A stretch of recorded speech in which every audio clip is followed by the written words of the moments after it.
सहनाववतु सहनौ भुनक्तु सह वीर्यं करवावहै तेजस्विनावधीतमस्तु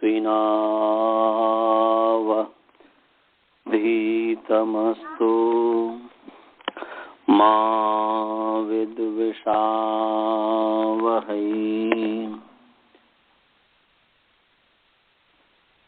येन धौता गिरः पुंसां विमलैः शब्दवारिभिः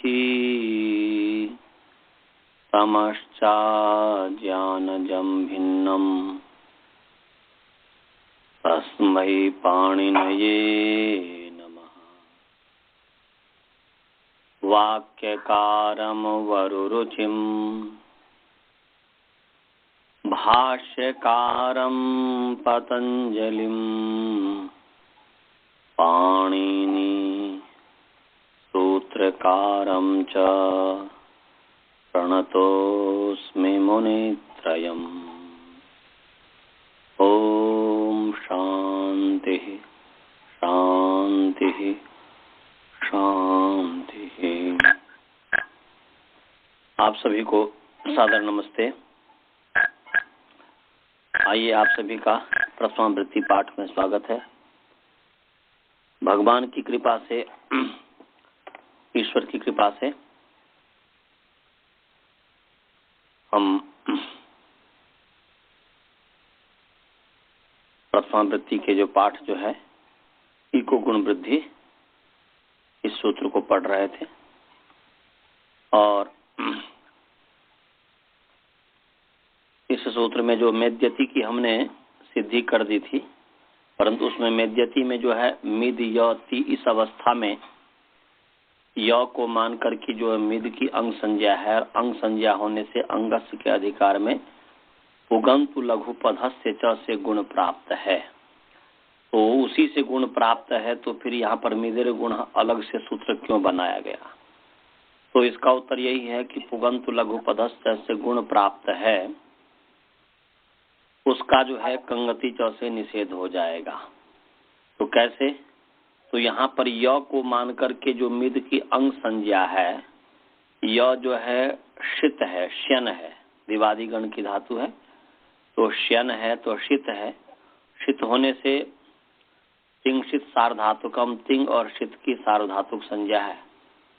सार्वधातुक संज्ञा होने से यहाँ पर जो है ये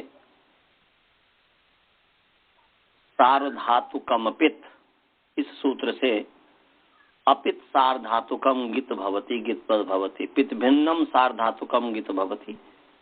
पित से जो भिन्न सार्वधातुक है, अपित जो सार्वधातुक है वह गित के समान होता है। तो श्यन जो य है यह गिंत के समान है, और गिंत के समान होने से कंगति च, इससे जो है निषेध हो गया। तो हम कंगति च पर विचार कर रहे थे और हमने बताया था कंगति च में कि ग च क च ङ च इति कंगः, पहला जो ग है ग क ङ, इस स्थिति में ग जो है खरी च जो है खरी पर झलाम चर भवती, तो खर के परे रहते झल को चर होता है, तो ग को क हो गया है स्थानांतरतम से। तो क क ङ है। अब उसके पश्चात जो है एक सूत्र है यरोनुनासिके नुनासिको वा। तो यरोनुनासिके नुनासिको वा, इसका अर्थ है कि यर से उत्तर नहीं क्या है, यरोनुनासिके नुनासिको वा, इसमें क क ङ जो हो गया, हाँ क क ङ जो हुआ, तो इससे पहले यहाँ पर क क ङ, उसमें से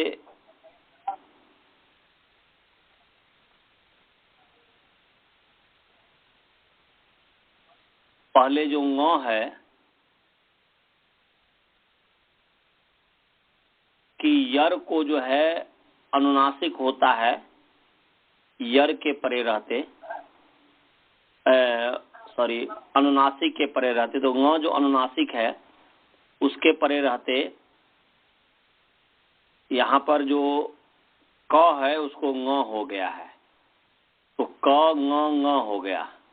उसके बाद जो है हलो यमाम यमी लोपा, हल से उत्तर यम का लोप हो जाता है, यम के परे रहते, तो उसका यम का लोप हो गया ङ का, तो क ग बन गया, तो ङ। तो कहीं पर डबल क भी दिखता है, कहीं पर केवल एक क और ग दिखता है, इस तरीके से है। ये हमने कल आपको बताया था, वो आपने विचार किया होगा। खरीच हमने सूत्र पढ़ाया था आपको, खरीच पढ़ाया था। फिर जो है अनुस्वार क्या, यरो नुनासिके नुनासिकोवा, यर के स्थान में अनुनासिक होता है, अनुनासिक के प्रति यर जो है, क जो है यर है, और पद के अंतावयव जो यर, उसके स्थान पर अनुनासिक हो गया, तो क क ङ, वो सब पद है। क भी बने, दो सब पद है, क भी पद है, क भी पद है, दोनों क पद है और ङ भी पद है। फिर अनुनासिक होकर के हलोगा में लोपक हो गया। तो अब इसमें मैंने आपको समास बताया था कि ग च क च ङ च इति कंगः, और कंगः इतो यस स कंगित तस्मिन कंगिति, ये हमने आपको बता दिया था, इतना बता दिया था ना जी। अब जो है आगे इसका अर्थ करेंगे। कंगति जो सप्तमी विभक्ति है, और यहाँ जो सप्तमी विभक्ति है, कंगति जो सप्तमी विभक्ति है, ये निमित्त सप्तमी है। कौन सी सप्तमी है जी? निमित्त सप्तमी है। तो अर्थ हो गया निमित्त सप्तमी है जी, निमित्त सप्तमी है।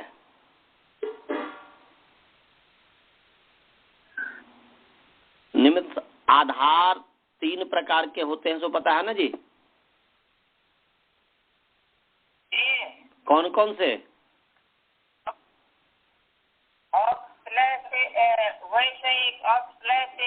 और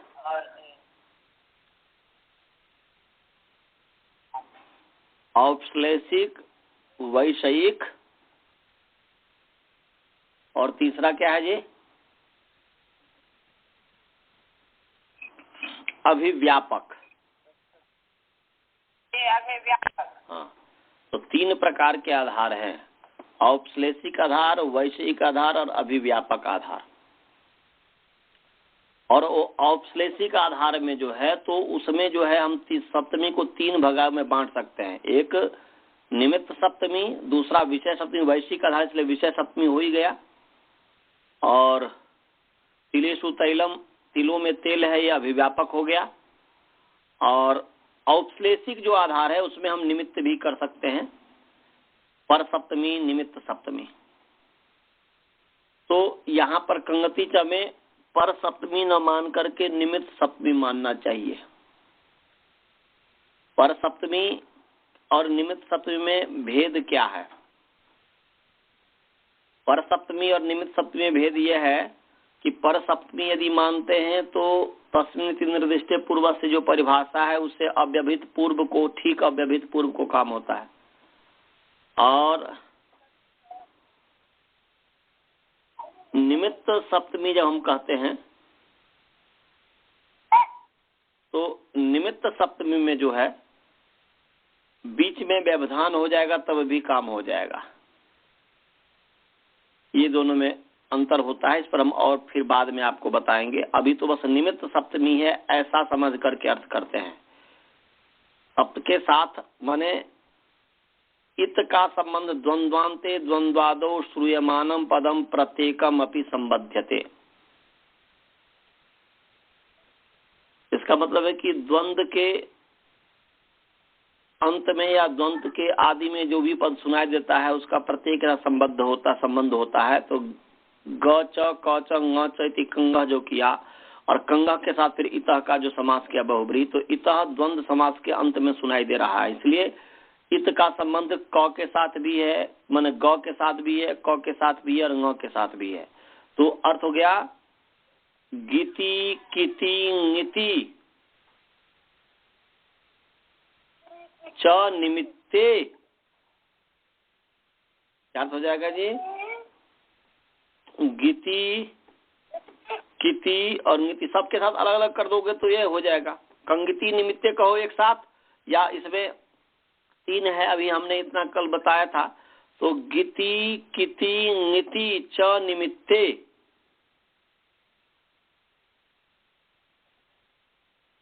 इकः स्थाने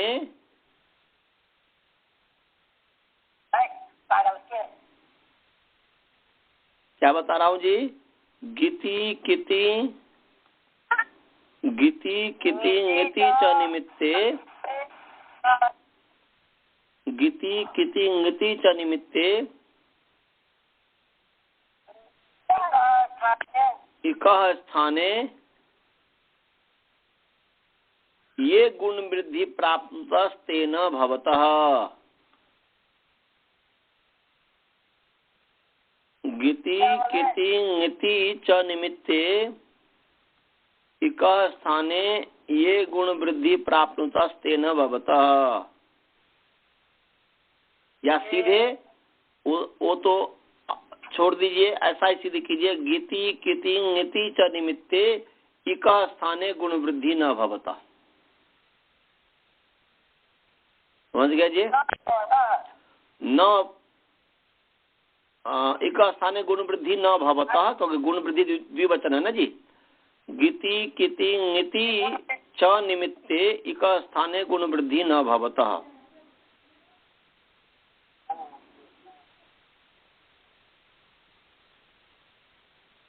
गीति किति ङिति च निमित्ते इकः स्थाने गुण वृद्धि न भवतः।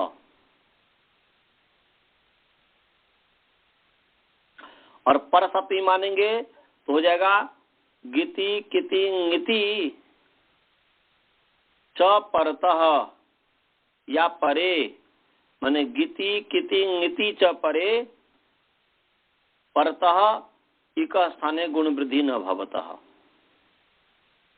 ये पर सप्तमी में अर्थ हो गया कि गीति किति ङिति च परे या परतः इकः स्थाने गुण वृद्धि न भवतः। और निमित्त मानेंगे तो गीति किति ङिति च निमित्ते इकः स्थाने गुण वृद्धि न भवतः। अर्थ हो गया कि गित कित ङित को निमित्त मान करके इक के स्थान में गुण वृद्धि नहीं होते हैं। गित कित ङित को निमित्त मानकर इक के स्थान में गुण वृद्धि नहीं होते हैं।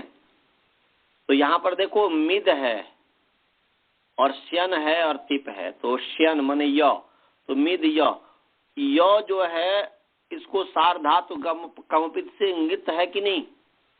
य को ङित के समान माना है कि नहीं? यहाँ पर तो माना है। तो उस ङित को निमित्त मान करके यहाँ पर जो है पुगंतु लघु पदस्य लघुप्त अंग के इक के स्थान में गुण हो रहा है कि नहीं? पुगंत लघु पदस्य पुगंत और लघुप्त अंग के इक के स्थान में गुण होता है। तो यहाँ पर सार धातुक आर धातु के परे रहते। तो यहाँ पर सार धातुक परे है, तो सार धातुक परे है यहाँ पर तिप, उस सार धातुक परे है श्यन, तिंग से सार धातु, तो सार धातु परे है श्यन, और उसको मान करके यहाँ पर लघुप्त अंग का जो इक है मिद का ई है, इसको गुण प्राप्त हो रहा है। हाँ बोलिए। इधर में हाँ वो अनुवृत्ति न धातु लोप हाँ उससे आ रही है जी। न धातु लोप आर धातु के से आ रही है। न धातु लोप आर धातु के से न की अनुवृत्ति आ रही है। मैंने शायद बोलना भूल गया। तो न धातु लोप आर धातु के से न की अनुवृत्ति आ रही है। तो कंगति में निमित्त सप्तमी है या पर सप्तमी है, कुछ भी मान लीजिए, निमित्त सप्तमी ज्यादा सूट करता है। तो अर्थ हो गया कि कंगति निमित्ते, एक साथ करेंगे तो कंगति निमित्ते च इक स्थाने गुण वृद्धि न भवता। एक साथ करेंगे तो कंगति निमित्ते च इक, कंगति है ही तो कंगति निमित्ते च इक स्थाने गुण वृद्धि न भवता। और अलग अलग करेंगे तो गिति किति ङिति च निमित्ते इक स्थाने गुण वृद्धि न भवता। माने गित कित ङित को निमित्त मान करके इक के स्थान में गुण वृद्धि नहीं होते। तो यहाँ पर ङित को निमित्त मान करके इक के स्थान पर गुण वृद्धि हो रहा है ना जी, इक के स्थान पर गुण हो रहा है ना। मेद्यति में मिद य है, वो य जो ङित है उस ङित को निमित्त मान करके इक के स्थान में गुण वृद्धि हो रहा है ना जी, कि नहीं हो रहा है? तो वो नहीं होगा, निषेध कर दिया। तो अब निषेध कर दिया तो फिर मेद्यति कैसे बनेगा? तब मिदेर गुणा बनाना पड़ा कि मिदेर गुणा मिद अंग, वो सार्वधातुक का से निषेध कर दिया, इसलिए फिर मिदेर गुणा कहता है कि मिद अंग का जो इक है उसके स्थान पर गुण होता है। तो इक के स्थान पर गुण हो गया तो मेद बन गया, मेद्यति हो गया। अभी समझ गया जी मेद्यति की सिद्धि जी? कोई शंका है आप लोगों को? तो ये मिदेर गुण है, सूत्र लगाने के पहले ये सब लगा के उसको गुण प्राप्त था वो सब दिखा के फिर मिदेर गुणा लगाना पड़ेगा ना जी। मिदेर गुणा से पहले सबको लगा दीजिए, लगा करके वो प्राप्त है तो प्राप्त पर्जन्यवत रहे तो करना तो पड़ेगा। फिर उसका जो है सार्वधातुक कंपित से जो गीतबद्ध कीजिए शन को, और गीतबद्ध करके कंगति जैसे निषेध होगा, फिर इसलिए मिदेर गुणा से गुण हो जाएगा। मूल तो इसमें मिदेर गुणा से गुण हुआ है, परंतु कोई पूछ सकता है कि भाई मिदेर गुणा से क्यों हुआ, वो क्यों बनाया गया? तो पुगंत लोक पद से ही हो जाएगा। तब कहेंगे कि नहीं, पुगंत लोक पद से नहीं होगा, क्योंकि सार्वधातुक कंपित से जो गीतबद्ध हो जाएगा शन, और गीतबद्ध होने से जो है कंगति जैसे निषेध हो जाएगा। समझ गए जी? हाँ। अब जो है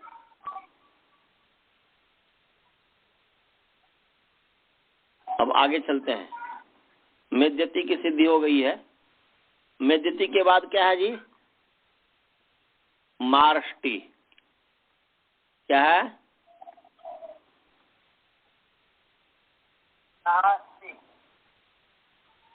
मेद्यति जो है, मेद्यति के बाद उसमें और कौन सा उदाहरण है? देखिए प्रथम वृत्ति में क्या उदाहरण है, मुझे खोलना पड़ेगा।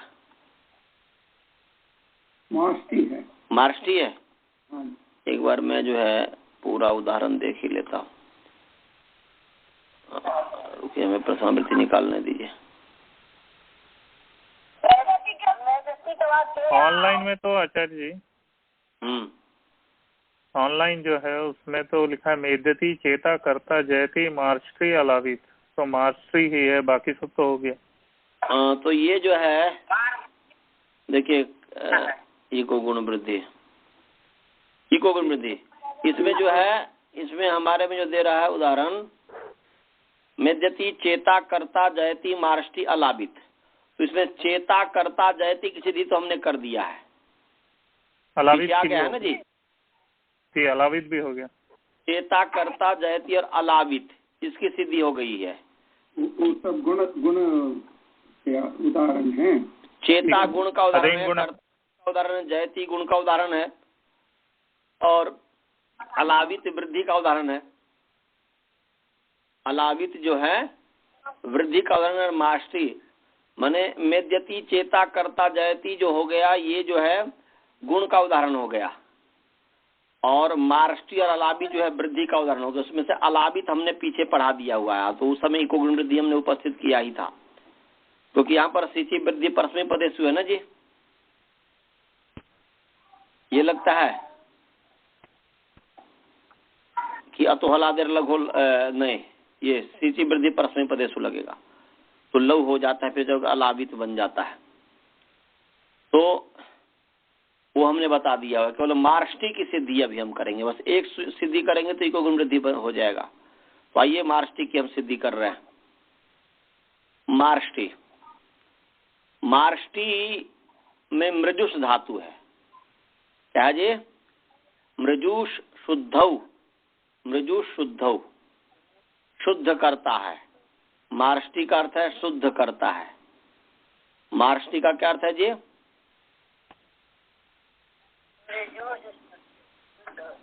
मार्ष्टी हाँ, माने इसका अर्थ शुद्ध करता है। अशुद्ध करता है। तो मृजुष धातु है। क्या धातु है जी? मृजुष शुद्ध। हाँ, मृजुष शुद्धौ, मृजुष जू दीर्घ है, मृजुष शुद्धौ। हाँ जी, मृजुष का कहना, मृ ह्रस्व है, जू दीर्घ, मृजुष शुद्धौ, जू दीर्घ है, मृजुष शुद्धौ, शुद्धि अर्थ में, शुद्ध अर्थ में, शुद्ध करने अर्थ में है। तो मृजुष शुद्धौ, शुद्ध करता है। मृजुष, मृजुष शुद्धौ, मृजुष शुद्धौ, वह शुद्ध करता है।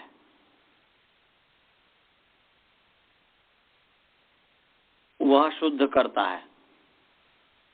तो ये जो है अदादि गण की धातु है। किस गण की धातु है जी? अदादि गण की धातु है और उदात्त धातु है। धातु उदात्त है अर्थात सेट है और उदात्तेत है, इसलिए परस्मै पदी है। तो मृजुष, हाँ, मृजुष ये धातु है। श की जो है हलंत्यम से संज्ञा है और उ की जो है उपदेशे जन्मास्कित से संज्ञा है। क्योंकि और उ जो है उदात्त है, इसलिए उदात्त की संज्ञा से उदात्तेत धातु है उदात्त, और इत संज्ञा उदात्तेत है। अच जो जकार उत्तरवर्ती जो उकार है वो भी उदात्त ही है, तो उसकी संज्ञा हुई, इसलिए उदात्तेत है। उदात्तेत होने के कारण परस्मै पदी है। तो उपदेशे जन्मास्कित से जो है इत संज्ञा है। तस्य लोपा दर्शन लोपा कर दीजिए। अनुनासिक क्या मुखनाश कर दीजिए। सबसे वैसे पूर्ववत, उसमें बार बार मैं नहीं बोलूंगा। तो हो गया मृज। अब मृज की जो है भूवादि धातु से धातु संज्ञा है। धातु संज्ञा होने से धातु का अधिकार चला। धातु के अधिकार में वर्तमान है लट और लह करनी से भावे चा कर्म के भ्य स्वतंत्र करता। मृज लट अनुबंध लोभ मृज ल। उसके बाद जो है मृज ल, लस्य के अधिकार में पूर्ववत जो है माने मृज ल, इसके अधिकार में जो है ल के स्थान पर जो है तिप ले आइए पूर्ववत, जैसे हमने पीछे किया उसी तरीके से ले आइए। हो गया तिप, मृज तिप। अनुबंध लोप मृज ती। अब मृज ती, तो यहां पर जो है मृज ती, इस स्थिति में ती की जो है तिंशित सार्वधातुकम से ती की सार्वधातुक संज्ञा है। सार्वधातुक संज्ञा होने से कर्तरी शप माने भूवादि धातु बस है, तो मृज की तो धातु संज्ञा है ही, और तिंशित सार्वधातु से इसकी सार्वधातुक संज्ञा ती की, इसलिए कर्तरी शप। कर्तावाची सार्वधातुक परे हो तो मृज धातु से शप होता, तो मृज शप ती हो गया। अब मृज शप ती प्राप्त, शप प्राप्त हुआ, परंतु उसका अपवाद है अदि प्रभृतिभ्य शपः। अदि प्रभृतिभ्य शपः, ये निकाल लीजिए। बहुत ही सरल अर्थ है। अदि प्रभृतिभ्य शपः निकालिए। क्या कहना था जी? अदि प्रभृतिभ्य शपः। अदि प्रभृतिभ्य शपः। हाँ, कर्तरी शप से जो शप हुआ है, शप होगा, मैं गलत बोल दिया, याद आ गया हमें। मृज माने कर्तरी शप से जो है शप हो गया, तो मृज शप तिप हो गया। और मृज शप तिप जो हुआ, इस स्थिति में अदि प्रभृतिभ्य शप से शप का जो है यहाँ पर लुक होता है। तो ये 2, 4, 72 नंबर सूत्र है। अधि प्रभृतिभ्य शपथ 2 4 72 नंबर सूत्र है, निकाल लीजिए। 2 4 72 2 4 72 निकाल लिए जी।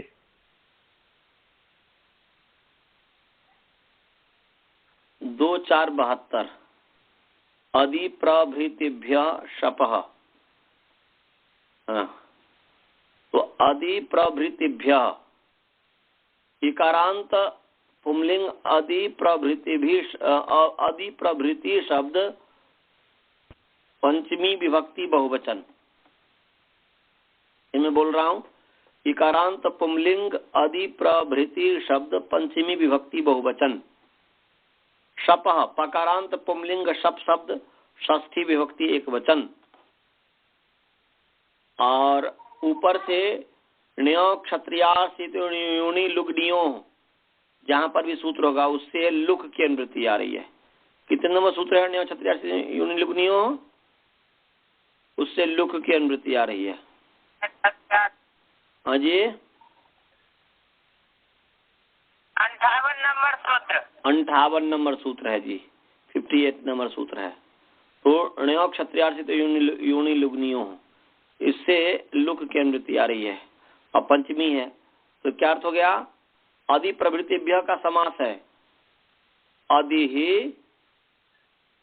या अधि माने अधि, ठीक है, इसमें ऐसा कीजिएगा अधि प्रभृति येषाम ते अधि प्रभृतयः, ऐसा अधि प्रभृति येषाम, अधि प्रभृति येषाम ते अधि प्रभृति येषाम ते अधि प्रभृतयः, अधि प्रभृति येषाम ते अधि प्रभृतयः,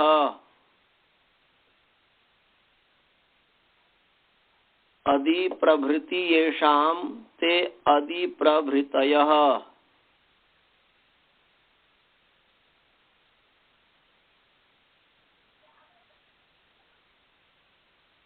अधि प्रभृति येषाम ते अधि प्रभृतयः लिख लिए। तेभ्यः अधि प्रभृतिभ्यः, तेभ्यः अधि प्रभृतिभ्यः, ये बहुब्रीहि समास हो गया।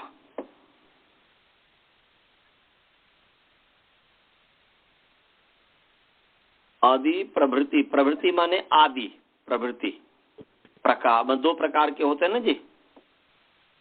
आदि शब्द 2 तरीके का होता है, एक प्रभृति वचन और एक प्रकार वचन, है ना जी, प्रकारवाची और व्यवस्थावाची जी। तो जैसे उसमें भूवाधार पर हमने बताया था ना कि आदि शब्द 2 तरह का होता है, एक प्रकारवाची और एक व्यवस्थावाची। तो प्रवृत्ति वचन, तो जैसे भू प्रभृतयः वा सदृशाः, तो प्रकारवाची तो माने सदृश भी अर्थ होता है आदि का, तो यहाँ पर प्रभृति है, प्रकार न अर्थ होकर के प्रभृति इत्यादि। तो अधि इत्यादि माने अधि आदि अवयव हैं, अधि प्रभृति हैं जिनके, माने जिन धातुओं का अधि आदि है। प्रभृति माने आदि, प्रभृति का मतलब क्या है जी? आदि। प्रभृति का मतलब क्या है? आदि। आदि। तो क्या अर्थ हो गया कि जिन धातुओं का आदि अधि है उस पूरे समुदाय का नाम है अधि प्रभृति।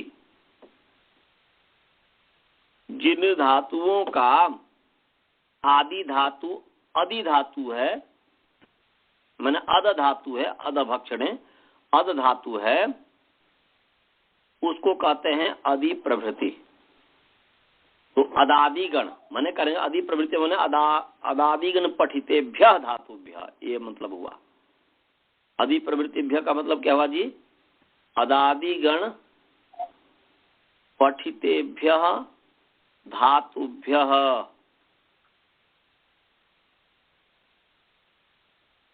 अदादिगण पठितेभ्यः धातुभ्यः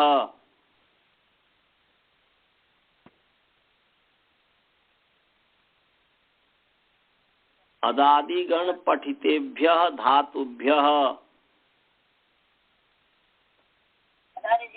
हाँ जी,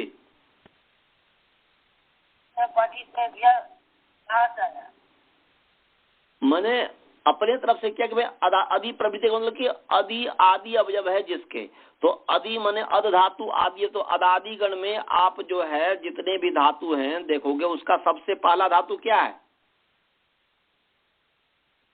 देखो अदादिगण खोल करके। हाँ, अदादिगण का सबसे पहला धातु क्या है? हाँ जी, अदादिगण में सबसे पहला धातु कौन सा पढ़ा हुआ बताओ? धातु पाठ निकालो। अदादिगण में सबसे पहला धातु कौन है? कौन सा धातु है बोलो? धातु पाठ तुम लोगों के पास नहीं है? अरे तो क्या है बोलो ना। अदादि गण का सबसे पहला अरे पहले अदादि कहा तो सबसे पहले अध ही आ गया, इसका मतलब अधि धातु पहले देख लो अपने मन को संतुष्ट करने के लिए। अध धातु है। अध धातु है, तो अध किनका आदि अवयव है? अध जो है किनका आदि अवयव है? अध शुरू में है ना जी, तो किनका आदि है वो? अदादिगण पूरे समुदाय का आदि है। हाँ, तो अदादिगण पूरे समुदाय का आदि है, तो वो अदादि तो वही अदादिगण में। अब इसको दूसरे शब्द में नहीं कह सकते हो कि अदादिगण में पढ़े हुए जितने भी धातु हैं उन समुदाय का आदि है, ऐसा कह सकते हैं कि नहीं कह सकते हैं? जी कह सकते हैं। तो वही तो है यहाँ पर जो ये बोल श्रवण ने पूछा कि पठितेभ्य, या किसी ने पूछा कि पठितेभ्य कहाँ से आया, तो ये अदादिगण का मतलब अदादिगण में आदि अवयव है अध, अधभक्षणे। तो अदादिगण में पठित धातु जो हैं उनके ग्रुप में सबसे पहला जो धातु है अध है। तो अपने आप ही व्याख्यान से पता चलता है कि भाई अदादिगण में पठित जो धातु है उसका आदि अवयव है अध।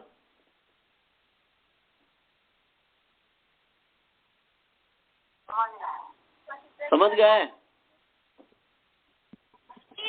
हाँ, तो अर्थ क्या हो गया? अदादिगण पठितेभ्यः धातुभ्यः। अब पंचमी है इसलिए तस्मात् द्वितीय उत्तर से परिभाषा से उत्तर से आ गया,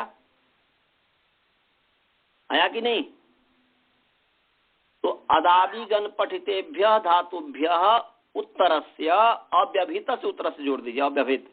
अदादिगण पठितेभ्यः धातुभ्यः अव्यभित उत्तरस्य शपः स्थाने लुक भवति। शपः में षष्ठी है, स्थान षष्ठी है, तो अदादिगण पठितेभ्यः धातुभ्यः उत्तर अव्यभित उत्तरस्य शपः स्थाने लुक भवति। समझ गए? बहुत ही सरल अर्थ है। अदादिगण पठितेभ्यः धातुभ्यः अव्यभित उत्तरस्य शपः स्थाने लुक भवति। शपः स्थाने लुक भवति।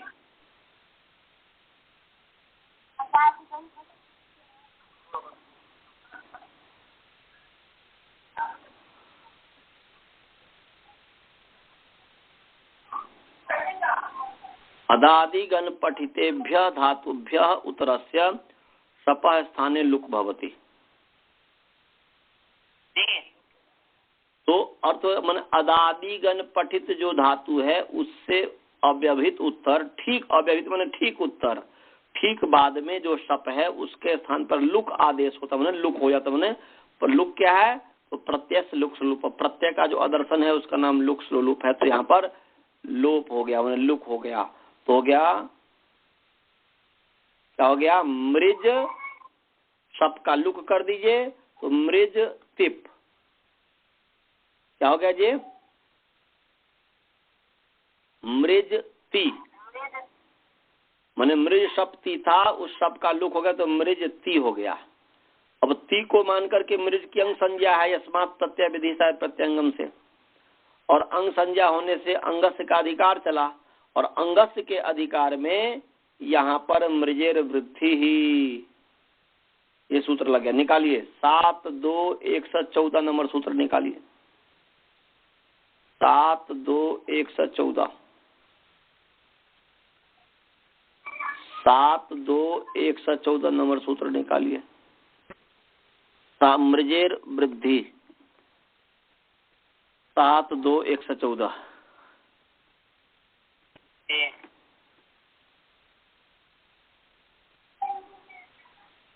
निकल गया। आप लोग निकाल लिए जी? जी हाँ, तो 7-2-114 पदच्छेद कीजिए। मृजे है क्या है जी? मृजे है। तो मृजे जो है यहाँ पर इकारांत पुंलिंग मृजी शब्द क्या है जी? आपको कभी हमने बताया होगा कि इक स्थिपो धातु निर्देश है, इक और स्थिप प्रत्यय होता है धातु को निर्देश कर रहे हैं, तो मृज धातु को निर्देश किया इसलिए इक प्रत्यय हुआ, और तो मृज से इक किया तो अनुबंध लोप होकर ई हो गया, मृजी बन गया। मृज ई मृजी, और मृजी का षष्ठी विभक्ति है मृजे है, तो इकारांत पुंलिंग मृजी शब्द षष्ठी विभक्ति एक वचन, और वृद्धि ही इकारांत स्त्रीलिंग वृद्धि शब्द प्रथमा विभक्ति एक वचन। समझ गए जी? तो मृजे है इकारांत पुंलिंग मृजी शब्द षष्ठी विभक्ति एक वचन, और वृद्धि इकारांत स्त्रीलिंग वृद्धि शब्द प्रथमा विभक्ति एक वचन। ऊपर से अंगस्य का अधिकार चल रहा है, अंगस्य की अनुवृत्ति आ रही है। फिर 4 जो पहला नंबर सूत्र है उससे अंगस्य की अनुवृत्ति आ रही है। तो मृजे अंगस्य, मृजे विशेषण है, अंगस्य विशेष है, परंतु यहाँ तंत्र विधि नहीं होगी क्योंकि जो है तुक ही नहीं बनता तंत्र विधि का। तंत्र विधि मृजंत अंग नहीं ऐसा होता है, मृजंत अंग नहीं, मृजे है तो इस तरीके से नहीं मिलता उदाहरण, इसलिए मृज अंग। तो मृजे में षष्ठी है, अंग में षष्ठी, अंग में षष्ठी है, तो मृजे में जो षष्ठी है उस मृज का अंग के साथ जो संबंध है वह स्वरूप संबंध है, तो अर्थ हो गया मृजे अंगस्य। और अंगस्य में जो है अब जो है षष्ठी है, तो यहाँ पर अभी स्थान षष्ठी है, तो मृजे अंगस्य स्थाने वृद्धि भवति। मृजे अंगस्य स्थाने वृद्धि भवति। प्रत्यय पर जब अंग ही कहे तो अंग जब ही आया तो अंग होगा ही प्रत्यय के रहते। हालांकि यहाँ पर प्रत्यय की अनुवृत्ति इत्यादि नहीं आ रही है, परंतु बस अपने आप ही अध्याहार हो गया कि अंग संज्ञा होगी ही तब जब प्रत्यय परे होगा, इसलिए प्रत्यय के आक्षेप हो गया अपने आप की प्रत्यय परतः। प्रत्यय के परे रहते मृज अंग के स्थान में वृद्धि होती है। तो मृज और ती है, ती प्रत्यय है, ती जो प्रत्यय है तो उस प्रत्यय के प्रत्यय मृज जो अंग है उसके स्थान में वृद्धि हुआ। अब वृद्धि तो मृज अंग को किसको वृद्धि हो निर्णय नहीं है, निर्णित नहीं है कि किसके स्थान पर वृद्धि हो, म को हो कि री को हो कि ज को हो, किसको हो पता नहीं है।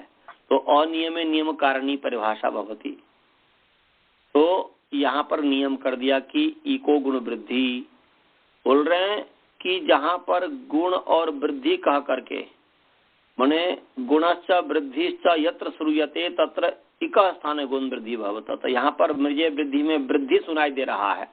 मृजेर वृद्धि सूत्र में यत्र वृद्धि श्रूयते, तो यहाँ पर मृजे वृद्धि सूत्र में वृद्धि सुनाई दे रहा है, इसलिए वृद्धि जो होगी वह इक के स्थान पर होगी वृद्धि। तो मृज अंग का अवयव जो एक री है उसके स्थान पर वृद्धि हो गई। तो अर्थ हो गया मृजे अंगस्य अवयवस्य इकः स्थाने वृद्धि भवति प्रत्यये परतः। प्रत्यय तो अपने आप ही परे, यहाँ प्रसिद्ध प्रत्यय नहीं कहा है साक्षात, परंतु प्रत्यय परे रहती तो अंग संज्ञा हो ही नहीं सकती, इसलिए प्रत्यय का अपने आप ही आक्षेप कर लीजिए। तो प्रत्यये परतः मृजे अंगस्य अवयवस्य इकः स्थाने वृद्धि भवति। मृज अंग के इक के स्थान में वृद्धि होती है। मृज अंग के इक के स्थान में वृद्धि होती है। तो अब यहाँ पर मृज है और ती है,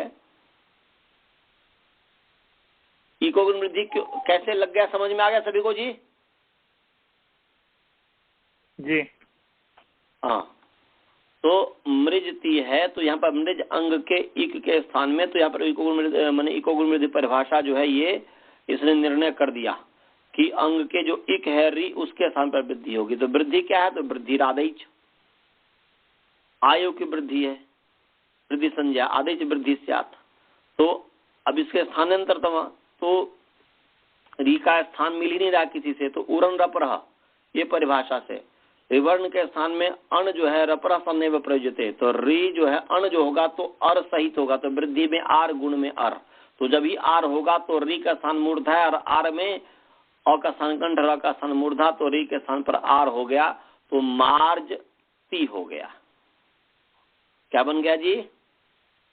री को आर हो गया तो मार्ज ती हो गया। कैसे हुआ दादी? नहीं समझ पाया। नहीं समझ में आया? मैं बोला कि मृज और ती है कि नहीं? हाँ। तो मृज ती में री को मृजे वृद्धि से वृद्धि हुई, तो मृज अंग के इक जो री है उसके समय वृद्धि, तो वृद्धि जो होगी तो वृद्धि क्या? आई औ है।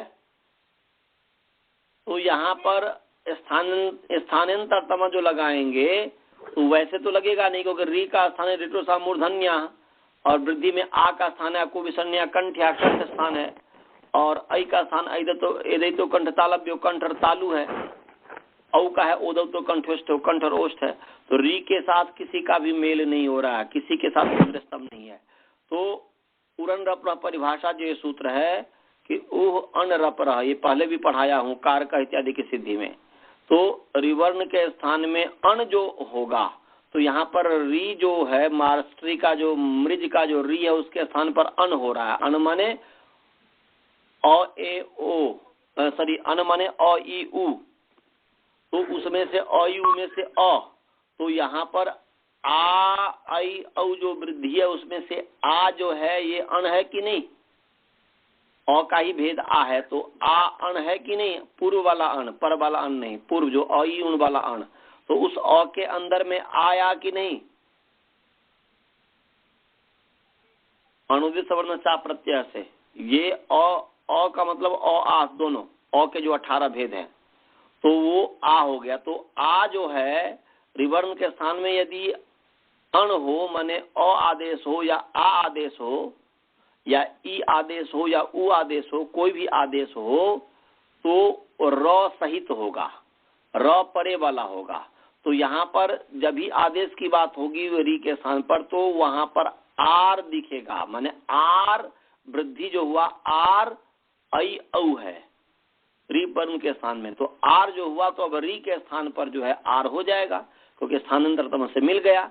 री का स्थान मूर्धा है और आर में र का स्थान मूर्धा है, आ का स्थान कंठ है, तो मिल तो गया। आई का तो कंठ तालु था, औ का कंठ रोष्ठ था, और यहाँ पर कंठ और मूर्धा, कंठ तो सब में बराबर है परंतु मूर्धा इसमें विशेष है, इसलिए री के स्थान पर आर हो गया, तो मार हो गया। री को आर, मो में आर मिला दीजिए, मार, और ज है मार्ज ती। समझ में आया कि अभी भी नहीं आया समझ में? आप समझ गए? बालबोध जी आप समझे? हाँ, कारक की सिद्धिकरण देखना, उसमें भी हमने बताया था ऐसे ही था, कारक की भी सिद्धि। तो मार्जती।